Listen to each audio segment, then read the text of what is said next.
Ən çox işlənən phrasal verblərə baxacağıq. Birinci phrasal verb break into. Uğurluq məqsədi ilə daxil olmaq kimi tərcümə olunur və yaxud da yeni fəaliyyətə başlamaq və birdən nəsə etməyə başlamaq kimi mənalarda işlənə bilir bu phrasal verb. İkinci phrasal verbimiz breakdown'dur. Xarab olmaq kimi ən çox işlənən haldır. Emosional çökmək, problemi hissələrə bölmək və pozulmaq kimi mənalarında işlənir. Digər phrasal verb breakout'dur. Birdən baş vermək.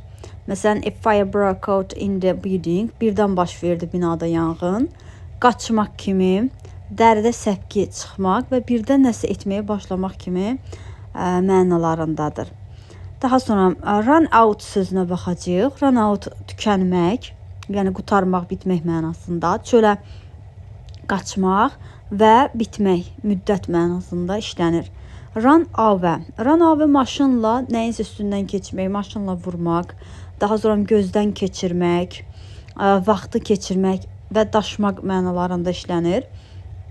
Run across. Təsadüfən rast gəlmək, üzərindən keçmək mənalarında işlənir. Turn up. Turn up gəlmək, səsi artırmaq və tapılmaq kimi tərcümə olunur. Turn down rədd etmək, səsi azaltmaq. Turn into çevrilmək, bir yerə dönmək. Turn out nəticələnmək, gəlmək, iştirak etmək, söndürmək və istehsal etmək mənaları vardır.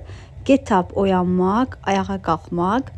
Get alone yola getmək, işin necə getdiyini soruşmaq və daha sonra get biz away sözünə baxacağıq. Get away sağalmaq, üzərindən öhdəsindən gəlmək mənasında, yəni. Daha sonra get rid of qurtulmaq, pis vərdişdən azad olmaq. Make out başa düşmək, yazmaq və uydurmaq mənaları var.